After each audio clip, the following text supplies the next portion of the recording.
Hi எனது உறவுகளே,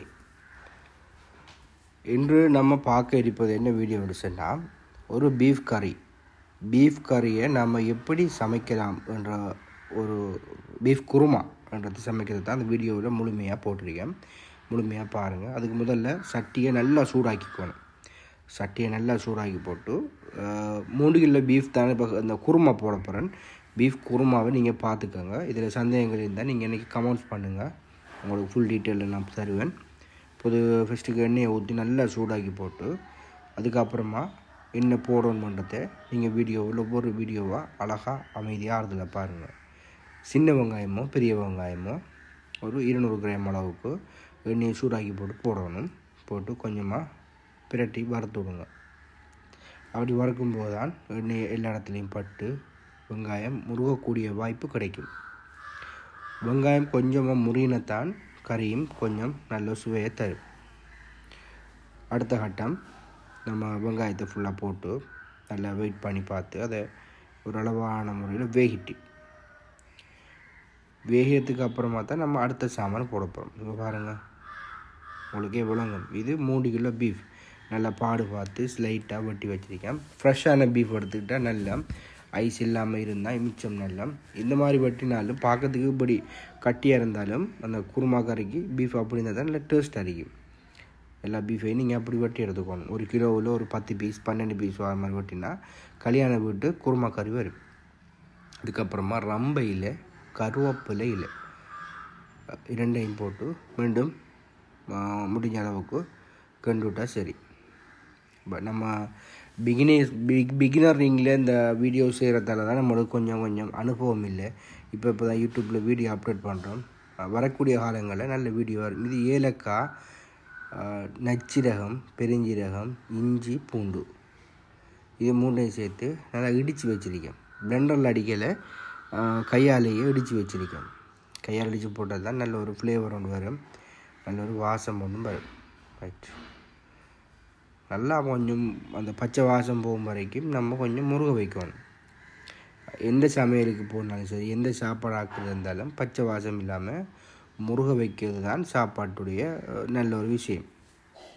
எப்போவுமே நீங்கள் அப்படி செஞ்சீங்கன்னு சொன்னால் உங்களுக்கும் அந்த சாப்பாடுகள் சரியான முறையில் வந்து சேரும். ரைட், இப்போ நல்லா முறிட்டு வந்துட்டு பச்சை மிளகாய் அதை நடுவால் ஒரு கோடு போட்டு வச்சுக்கலாம். வெட்டாட்டியும் பிரச்சனை இல்லை, ஆனால் பீஸாக வெட்ட வேணாம். நீங்கள் ஒரு கொச்சிக்காயை நடுவில் ஒரு கோடு மட்டும் போட்டு வச்சுருந்தாலே போதும். பச்சை மிளகாயும் சேர்த்து ஒரு நிமிஷம் அரை நிமிஷம் அதே மாதிரி இது கருவா இலையும் போடலாம். போட்டு நல்லா இது மட்டும்தான் சமைக்கணும் இல்லை, இது மாதிரியும் போடலாம். அதுக்கப்புறமா தக்காளி பழமும் போட்டாச்சு. ரைட், இது குருமா கறி ஒரு ஸ்டைல் தான். பீஃபில் கிட்டத்தட்ட 15 வெரைட்டிஸ் 15 வகைக்கு மேலே குருமா கறி ஒவ்வொருத்தர கை வரிசைக்கு ஏற்ற மாதிரி சமைக்கலாம். உங்களுக்கு முடிஞ்ச இந்த மாதிரி ட்ரை பண்ணி பாருங்கள். இது புளிக்காக வேண்டி காஞ்ச தேசிக்காய் கடையில் அடிக்குது, வாங்கிக்கலாம். அது 2 தேசிக்காய் ஒரு குத்து போட்டால் குருமா கறி சாப்பிடும்போது சின்னதாக ஒரு புளிப்பு சுவையும் வித்தியாசமாகவும் இருக்கும். ஒரே கறியை சாப்பிட இல்லாது, அதனால தான் கொஞ்சம் மாட்டேன். இதுதான் நான் சொன்ன கருவாயில். இந்த கருவாயில் போட்டாலும் நல்ல ஒரு வாசம் கொண்டு வரும். இந்த குருமா கறி சாப்பிடும்போது ரைத்தா, அடுத்தது குருமா, சோறு, பிரியாணி சோறு 3ஐயும் சேர்த்து சாப்பிடும்போது ஒரு வித்தியாசமாக இருக்கும். இப்போ இந்த தாளிப்பு எல்லாம் நல்லா ரெடி ஆகிட்டு நான் பீஃபை போடுவேன். இது சரியாக 3 கிலோ பீஃப் 36-37 துண்டு இறைச்சி வந்துச்சு. பீஃப் இறைச்சி வந்துச்சு. மட்டனும் கூட இப்படி சமைக்கலாம். மட்டன் சமைச்சாலும் நல்லா இருக்கும். நீங்கள் இந்த வீடியோவை பார்த்துக்கோங்க. இதே மாதிரி மெட்டீரியலில் இதே மாதிரி ஏற்பாட்டில் நீங்கள் மட்டனை மட்டும் போட்டால் சரி. பீஃபுக்கு பதிலாக நம்மளோட சில சகோதரங்கள் பீஃப் சாப்பிடாதவங்க இருப்பாங்க, அவங்க இதை மாதிரி போட்டிங்கன்னா சரி. இப்போ பாருங்கள், பீஃப் எல்லாத்தையும் போட்டாச்சு. இப்போ நம்ம திரும்ப என்ன செய்யணும்னா, கீழே அடிக்க மசாலாவை இதோட மிக்ஸ் ஆகிற மாதிரி நல்லா பிரட்டி விடுவோம். நல்லா பிரட்டி விடும்போது தான் அதனுடைய மிக்சிங் வந்துக்கிட்டு எல்லா இடத்துலையுமே போகும். இதுக்கு உப்பு வந்துட்டு கல் உப்பு சேருங்க. தூள் உப்பு சேர்க்காம கல் உப்பு சேர்த்தா நல்ல. கல் உப்பு தான் கொஞ்சம் நம்மளுக்கு கொஞ்சம் சிறந்ததாக இருக்கும். நல்ல ஒரு உப்புத்தன்மையை இந்த நாக்கில் சுவையை தரக்கூடிய மாதிரி கல்லுப்பு தான் அமையும்.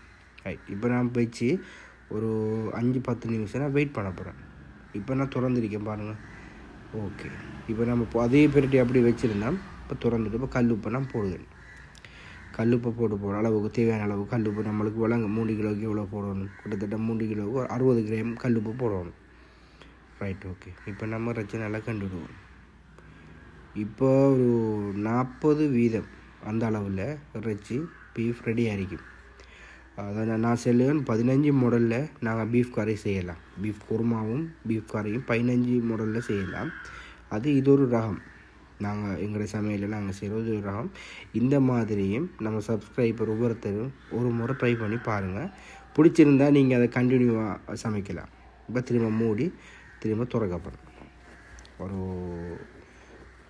5 நிமிஷம் கழிச்சு திரும்ப திறக்கம் பாருங்கள். ரைட், இப்போ நல்லா தண்ணியெல்லாம் பற்றி ரெடி ஆகிருக்கு. இந்த குருமா தூள் எப்படி செய்யணும்னா நச்சீரகம், பெருஞ்சீரகம், ஏலக்காய், கருவா எல்லாம் போட்டு ஒரு தூள் இடித்து வச்சுக்கணும்.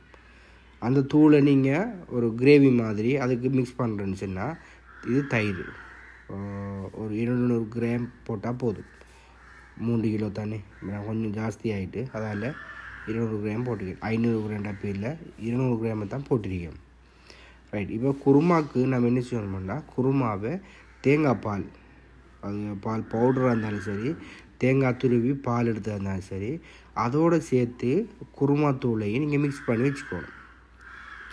Right, okay. அதாவது இது வந்துக்கிட்டு ஸ்பைசி இல்லாது உரப்பு இல்லாமல் செய்கிறது தானே இது. இப்போ அந்த குருமா தூள் தேங்காய் பாலில் கரைச்சி வச்சு நான் ஊற்றிருக்கேன் பாருங்கள். பெருஞ்சீரகம், நச்சீரகம், கருவா எல்லாம் போட்டு பிளெண்டரில் அடித்து ஒரு பவுடர் ஒன்று வரும்.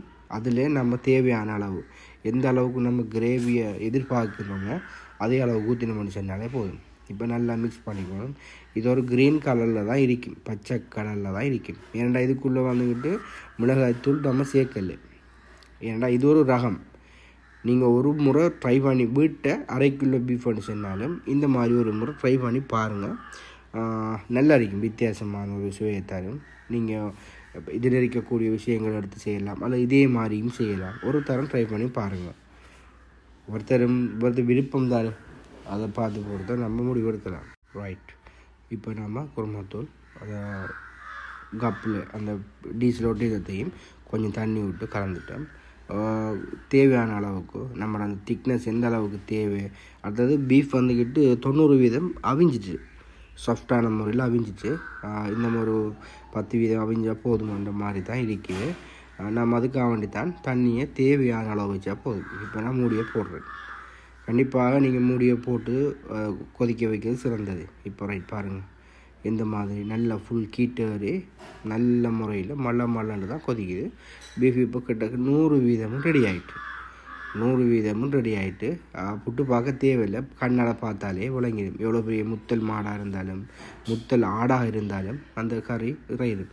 இப்போ நம்மளுக்கு எந்த அளவுக்கு திக்னஸ் தேவையோ அந்த அளவுக்கு குருமாத்தூளையும் போட்டு, இப்போ இந்த இருகோணும் கறி இந்த கிரேவி தேவையில்லை நல்ல பிறலோணுன்னு சொன்னால் நீங்கள் அடுப்பை மூடியை திறந்து வச்சுட்டு அடுப்பை கூட்டி போட்டிங்கன்னா சரி, வேகமாக தண்ணியெல்லாம் பற்றிடும். இந்த மாதிரி ஒரு முறை ட்ரை பண்ணி பாருங்கள். ஒவ்வொருத்தருக்கு ஒரு டேஸ்ட் பிடிக்கும். இப்போ நாங்கள் இப்போ புது யூடியூப் சேனல், நம்ம புது சேனல் தானே, இதில் சில பிழைகள் செய்வோம். அதையெல்லாம் சப்ஸ்கிரைப் பண்ண நீங்கள் ஒவ்வொருத்தரும் அதை மன்னிச்சுக்கிட்டு இந்த வீடியோவுக்கு மனம் கூசிக்காமல் சப்ஸ்கிரைப் பண்ணுங்கள். பெல் சிக்னலை போட்டு வைங்க. நல்ல வீடியோக்களை போடுவோம், அது உங்களுக்கு நோட்டிஃபிகேஷனில் உடனடியாக வந்து சேரும். ரைட், இப்போ கறியோடைய உப்பு டேஸ்ட் எல்லாம் நம்ம பார்க்குறோம். இதுக்கு அஜினமோட்டோ எதுவும் நாங்கள் போடலை. இயற்கையான முறையில் முக்கியமான சாமான்களை கொண்டு அந்த கறியை தயாரிச்சிருக்கேன். ரைட், உங்களுக்கும் இது பிடிக்கும்னு நான் நினைக்கிறேன். இன்ஷா அல்லாஹ் அடுத்த வீடியோவிலையும் நம்ம சந்திக்கலாம். எங்களோட சேனலை கண்டிப்பாக சப்ஸ்கிரைப் பண்ணுங்கள், நம்புகிறோம். நன்றி.